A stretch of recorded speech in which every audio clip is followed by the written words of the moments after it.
À bras-le-corps, l'émission qui vous propose un autre regard sur le handicap.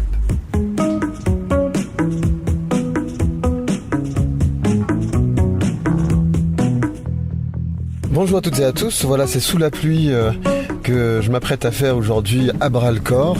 Lumière sur une association, l'association de Baraka. Je suis du côté de Ain Taya, vous savez, après Fort-de-l'Eau à Alger.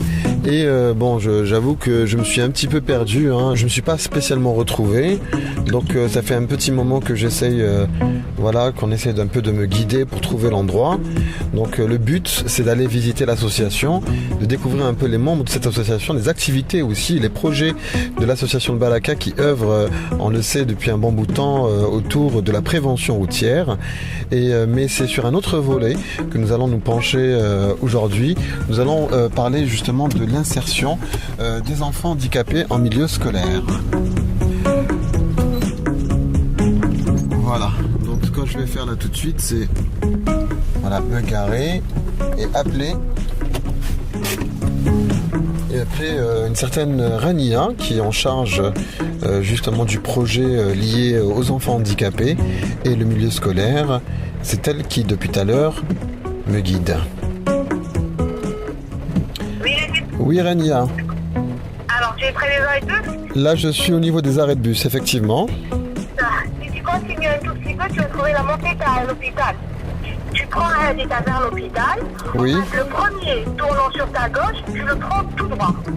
D'accord, ok. Tout droit, lorsque tu arrives, tu vas trouver le véhicule de l'association, il est juste à côté. Il est balisé en jaune. D'accord, très bien. À côté, c'est les villas, tu vas être entre les villas, quoi. D'accord, bah écoute, j'espère que je vais pas me perdre, en tout cas il pleut. Non, tu vas pas te perdre, c'est juste à côté, on est à 2 minutes. D'accord, ok, bah écoute, j'arrive alors. À tout de suite. Salut. Doucement. Salut Rania. Merci. Salut, ciao. Salut. Voilà, avec la pluie, c'est pas évident, mais on va y arriver. Allez, à tout de suite.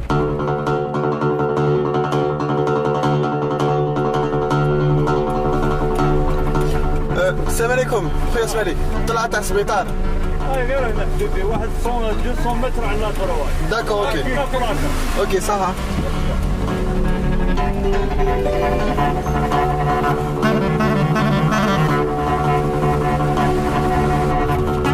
Ah, il y a même une plaque association Baraka. Ah bah c'est bon, je pense que c'est ici. Et on va appeler Rania. Rania, je suis devant une plaque emplacement réservé aux personnes handicapées. C'est là. Tu es là. Ok, bah, je suis garé là-bas. D'accord. J'attends. D'accord. Voilà. J'arrive. Très bien, super, J'arrive. génial, parfait. Voilà, ça a été très dur, mais j'y suis arrivé. Le fauteuil. Ouais. Allez, je descends. C'est parti. Voilà, salam alaikum. Ça va les vestes? Alhamdulillah. Ça va très très bien. Là, C'est joli. le bureau. Ça, c'est l'administration en fait. Hein. D'accord. Voilà, bonjour. Ça va, vous allez bien? Ça va, vous allez bien les vestes? Alhamdulillah, ça va. Houda. Salut Houda. Également. Ça va les vestes? Tu te mets à l'aise. Ça, c'est mon petit bureau. Là, c'est le bureau du secrétaire général. La table de réunion de l'association. En tout cas, première impression, malgré la fatigue, c'est très très joli ici. Merci. On essaie de garder quand même un espace assez convivial. Les personnes, quand ils viennent nous voir, devraient quand même être rassurées, ne serait-ce que par l'aspect général. Ça leur permet d'être plus à l'aise, de pouvoir discuter et exposer leurs problèmes. Très bien, alors toi c'est Rania. Je suis la trésorière de l'association Baraka, chef de projet dans le cadre d'un programme d'éducation pour les personnes en situation de handicap au milieu scolaire ordinaire.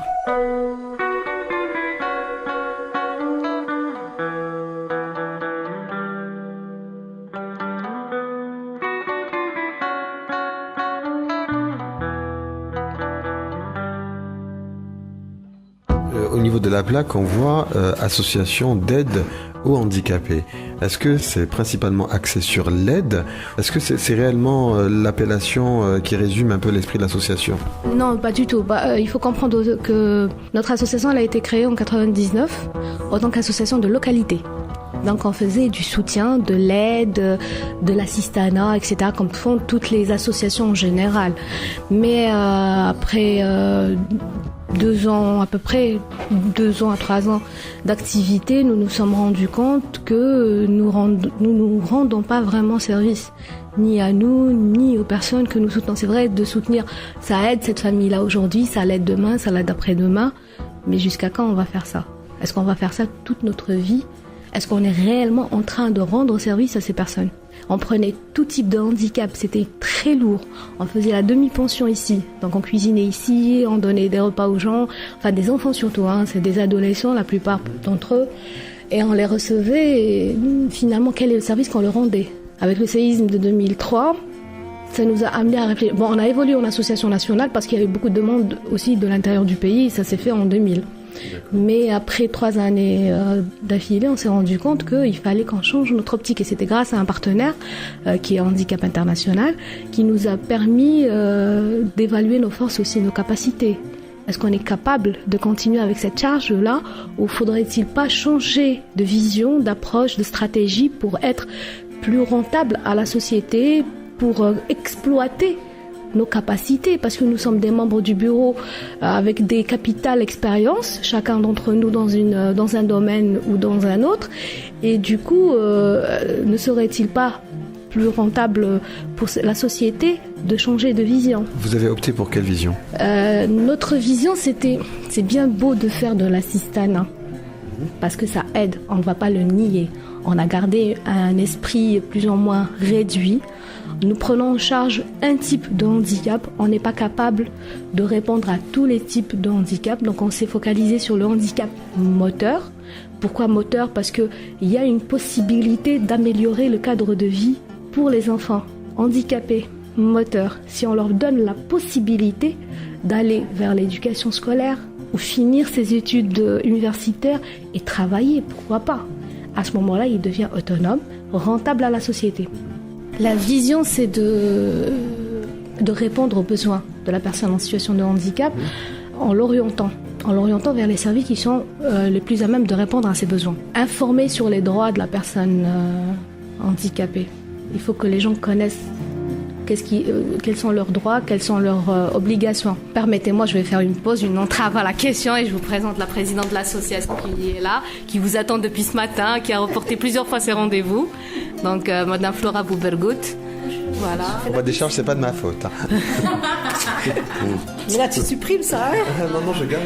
Non, arrête. Depuis qu'il était dans la voiture, il a enchaîné. C'est dans l'esprit de continuité. Il le fait vivre sa journée à travers... L'émission a commencé dans ma voiture déjà, en perdant.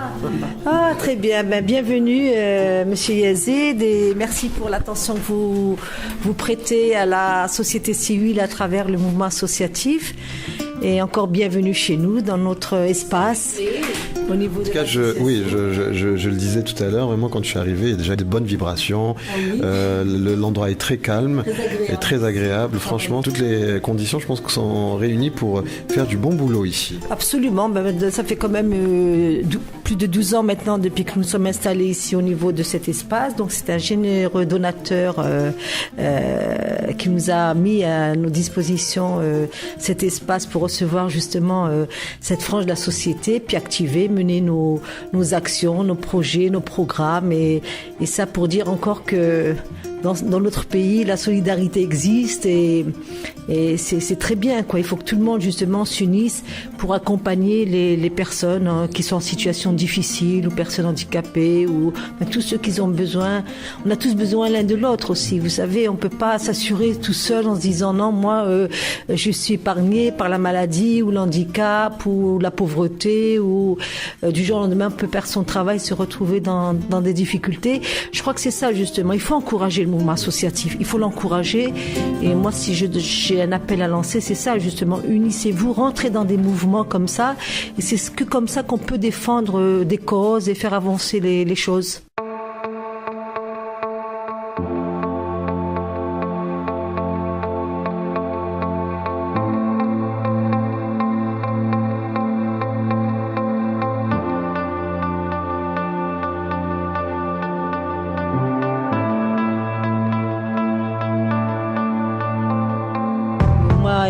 Monsieur Boubergou. Donc, on a créé cette association suite à un drame, malheureusement, qui nous a frappé dans notre vie, qui est un accident de la circulation, un accident quand même très grave, puisqu'on est resté de très nombreuses années à l'hôpital.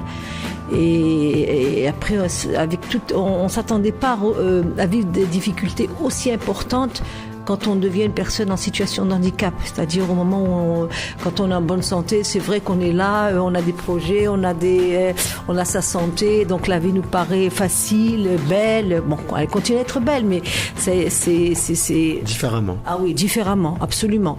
Et quand on est frappé par un malheur tel que le nôtre, c'est vrai qu'après on se remet en question, puisque pour nous c'était très difficile. Après, même si on l'a accepté psychologiquement, physiquement c'était pas évident, donc après on s'est retrouvé avec beaucoup de difficultés quand on a commencé à se retrouver sur des fauteuils roulants tous les deux, parce que on pouvait pas marcher après de longues années, et affronter l'extérieur, c'était, même si on le voulait, on pouvait pas, parce qu'il y avait beaucoup d'embûches, beaucoup de barrières qui nous empêchaient de sortir de chez nous vers l'extérieur, pas d'accessibilité, l'environnement s'y prête pas, le regard de l'autre également était très difficile à supporter. Et tout cela, ainsi que la remise en question, a débouché sur la création d'une association. Ah oui, tout à fait. Après on s'est vu, on a vu qu'il y avait beaucoup de difficultés, puis on s'est dit non, il faut que les choses changent, puisque nous-mêmes on a vécu ces difficultés, puis que rien n'était encore fait pour se mouvoir, malgré qu'on a une personne handicapée, mais la vie continue, il faut continuer à vivre, il faut continuer à se mouvoir, il faut continuer à aimer cette vie justement.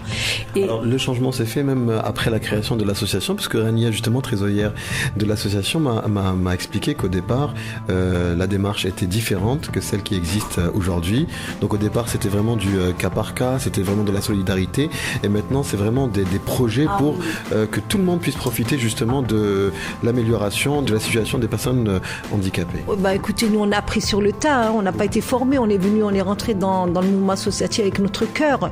On n'a pas reçu de formation, on n'a pas reçu d'orientation, donc ça s'est fait comme ça avec le bon vouloir de toutes les personnes qui sont venues nous soutenir, et puis c'était cas par cas, donc c'était pas évident, c'était très difficile, parce que c'est des milliers malheureusement de personnes en situation d'handicap qui ont besoin de soutien, d'orientation, d'accompagnement. Et après on a changé. Donc au lieu que ce soit une personne qui bénéficie du soutien de l'association, c'est maintenant des milliers de personnes qui essayent d'en bénéficier. Donc on table beaucoup sur la communication, la sensibilisation, le plaidoyer pour l'amélioration de la vie au quotidien de cette frange de la société. Donc, et puis aussi on a viré également sur un autre programme depuis des années maintenant avec Rania, qui est justement responsable du programme, et Nabila, qui est l'éducation, plutôt l'accompagnement des enfants handicapés dans le milieu scolaire ordinaire. Parce qu'on s'est aperçu qu'il y avait beaucoup d'enfants, dès que, par exemple, un directeur d'école le voyait sur un fauteuil roulant, ou même s'il a des capacités de suivre une scolarité normale dans une école normale, il y avait encore ce regard, cette vision, on lui donnait pas sa chance, on l'orientait tout de suite vers une école spécialisée. Le volet le plus important de l'association Al Baraka, c'est vraiment de faire un travail de fond, c'est de changer les mentalités, changer aussi l'environnement dans lequel ces personnes en situation de handicap évoluent.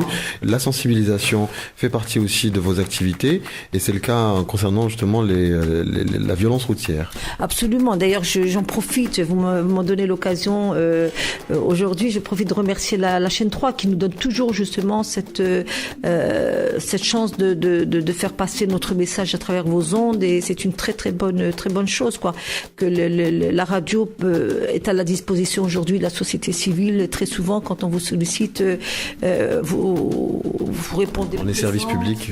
Voilà, donc c'est très bien pour nous, et c'est un plus justement. Et c'est vrai qu'aujourd'hui, ce qui crée malheureusement le plus, le plus, parce qu'on le constate au quotidien, c'est des milliers de personnes aujourd'hui qui deviennent handicapées à cause de la violence routière. Donc nous, il y a un travail à l'année que nous menons justement dans le plaidoyer, la sensibilisation, la communication, Donc nous sommes dans les écoles primaires parce qu'on se dit que l'enfant d'aujourd'hui c'est le conducteur de demain. Donc il faut lui donner des notions d'éducation routière, comment traverser. Donc c'est toute cette sensibilisation qu'on essaie de mener. D'ailleurs on a réalisé des petits supports de communication qu'on est en train de distribuer dans les écoles quand on va faire nos actions. Vu que l'association est nationale, comment vous faites pour toucher un maximum d'écoles? Ça se fait au niveau d'Alger? Là ça fait 2 ou 3 mois on était à Batna, Tizi Ouzou, Béjaïa, Alger. Vous faites vraiment la tournée des écoles? Oui, pas toutes les écoles parce qu'elles sont très nombreuses. Là, on trouve des facilitateurs et quand on fait appel à nous, selon nos moyens et les capacités dont on dispose, on intervient et puis on a un programme aussi à respecter.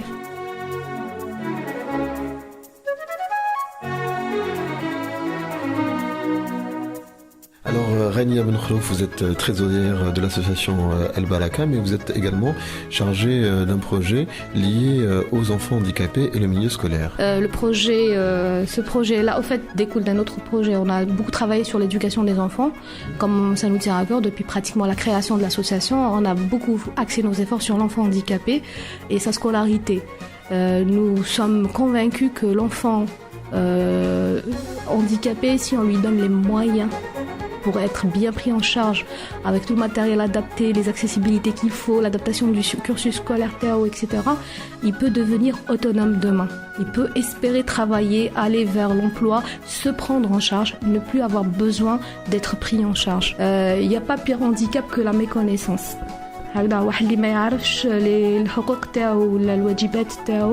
Il erre sans raison. L'éducation, c'est l'arme d'aujourd'hui. C'est ce que nous voulons pour ces enfants-là. C'est de leur donner la possibilité d'évoluer dans un milieu où c'est le milieu qui s'adapte aux besoins de l'enfant et non pas l'enfant qui s'adapte aux besoins du système. Ça veut dire, si c'est une personne qui est sur un fauteuil roulant par exemple, qu'il puisse y avoir des accessibilités en dur certes, mais qu'il puisse aussi avoir des adaptations également. Ça veut dire avoir un auxiliaire de vie à côté de soi pour pouvoir l'aider dans l'environnement scolaire d'ILO, pouvoir, s'il ne peut pas écrire, avoir 7 auxiliaires de vie pour pouvoir l'aider dans l'écrit, c'est quelque chose de bien. Donc, il y a tellement de choses à faire. Et tellement c'est simple, ça veut dire même réadapter la façon de donner son cours. Quand l'enseignant réadapte le cours d'ILO selon les capacités de ses élèves, ça veut dire que si j'ai un élève qui a par exemple des difficultés, ça veut dire il ne peut pas répondre. Je le note sur l'écrit s'il peut écrire. Mais on parle bien de scolarité ordinaire, enfin de milieu scolaire ordinaire, c'est-à-dire qu'on ne parle pas d'établissements spécialisés. En fait, les établissements spécialisés, ils sont donnés pour un type de handicap qui ne peuvent pas suivre une scolarisation ordinaire. Du genre ? Par exemple, avoir un handicap mental très lourd qui demande certaines adaptations, enfin certaines techniques d'apprentissage. L'enfant qui porte un handicap moteur peut suivre tout à fait normalement dans une école. Même logiquement, hein, si on voit les choses d'une autre façon aussi. Même quand on est dans un milieu spécialisé, on peut être dans un milieu spécialisé, mais faire des allées vers l'école ordinaire. Pourquoi ? Parce que ça permet à cet enfant-là d'évoluer avec les autres, d'apprendre avec les autres, de s'intégrer. Et aux autres enfants également, de savoir qu'il y a des personnes différentes de nous. Et accepter la différence au plus jeune âge. Ça nous permet d'évoluer ensemble dans une société qui accepte les différences.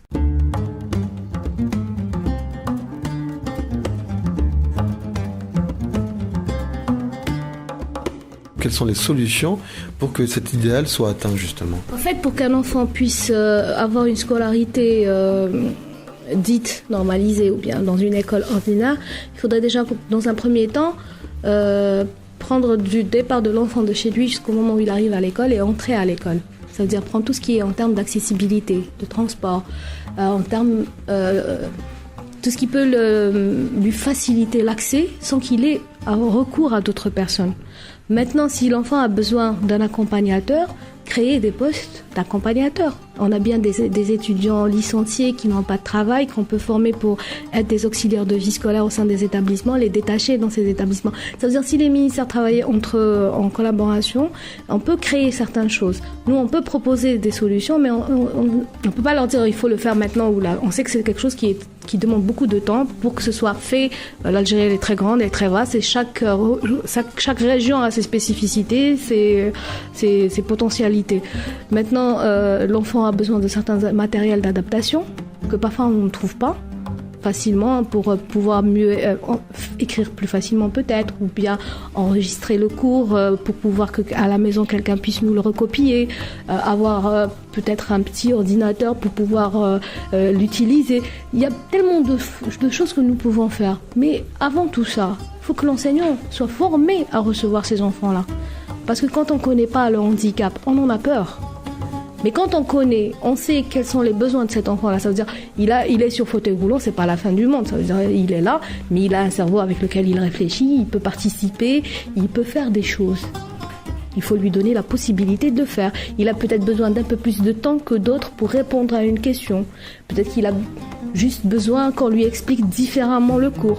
C'est-à-dire on s'adapte aux besoins de ses élèves. Et on ne parle pas juste de l'enfant, parce que quand on adapte le système éducatif et que l'enseignant adapte sa façon de donner le cours à l'enfant, ça ne va pas être difficile pour tout le monde. C'est-à-dire il adapte selon le contexte de toute la classe. Ça veut dire il prend en considération chacun des élèves, handicapés ou pas. Parce que nous avons des enfants qui sont hyperactifs également. Il faut savoir comment s'y prendre avec eux. Nous avons des élèves qui sont un peu longs. Nous avons des élèves qui sont très rapides, ils comprennent vite fait. Ces élèves qui comprennent vite fait, on peut les occuper à faire beaucoup plus d'exercices peut-être, ou aider les autres qui n'ont pas pu le faire. On apprend très bien quand on est d'un enfant à un autre que quand on apprend tout seul.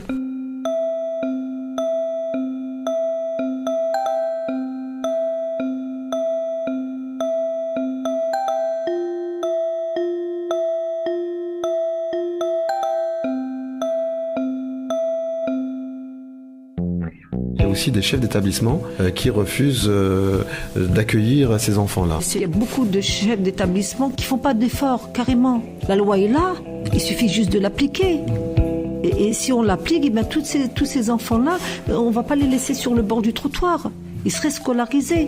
Nous, des fois, on fait du forcing pour faire accepter un enfant dans les écoles. On fait des écrits, il faut qu'on fasse des lettres.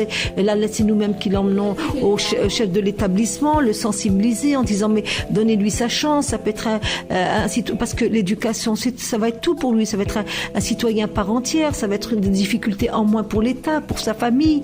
Il va se prendre en charge, il va être autonome, il va réussir dans sa vie. Et voilà, ça sera un citoyen à part entière. Mais il faut lui donner cette chance-là. L'adaptation, allez, c'est très rare, vous allez voir dans les écoles où on adapte ne serait-ce que les tables pour les personnes handicapées, l'accessibilité au niveau des sanitaires. Allez, je vous mets au défi aujourd'hui, allons ensemble, quel que soit l'établissement, vous allez voir s'il y a des sanitaires qui sont aménagés pour les personnes en situation de handicap. Et s'il y en a, elles sont très très rares, et s'il y en a, j'en féliciterai le chef de l'établissement. Franchement, je le saluerai chapeau bas.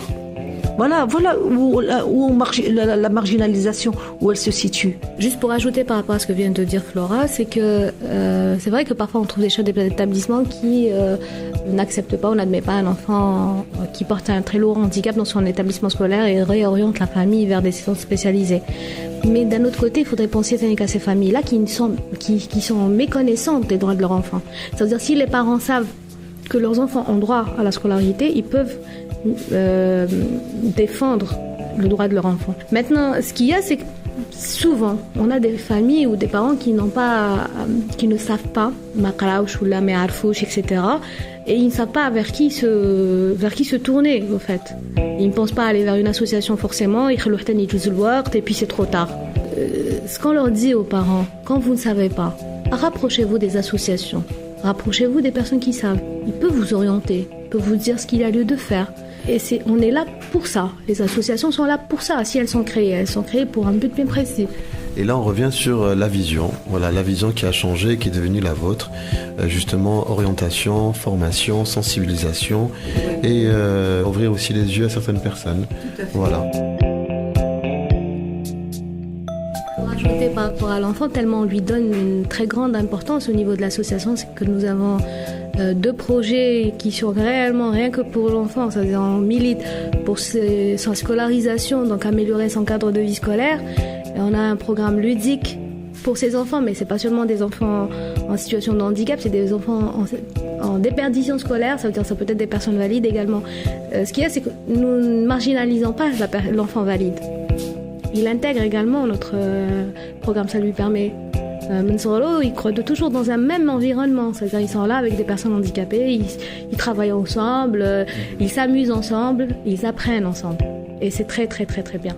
Ça leur permet vraiment d'avoir une notion du handicap différente de ce qu'ils auraient pu l'avoir s'ils n'avaient pas côtoyé ces enfants-là. C'est bien d'insister aussi sur le côté ludique parce que s'amuser pour un enfant, c'est aussi un droit. Voilà.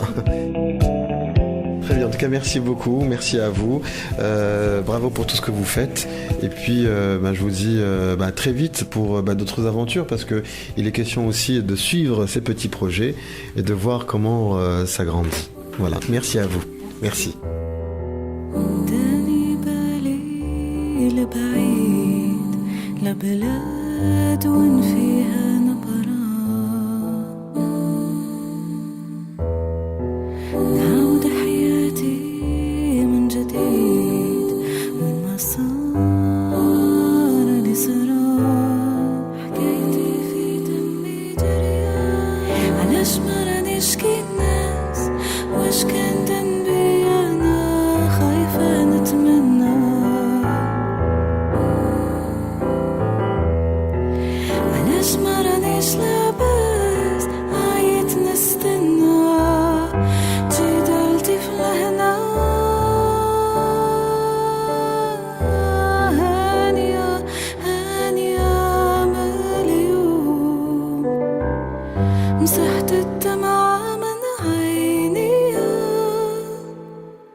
Fania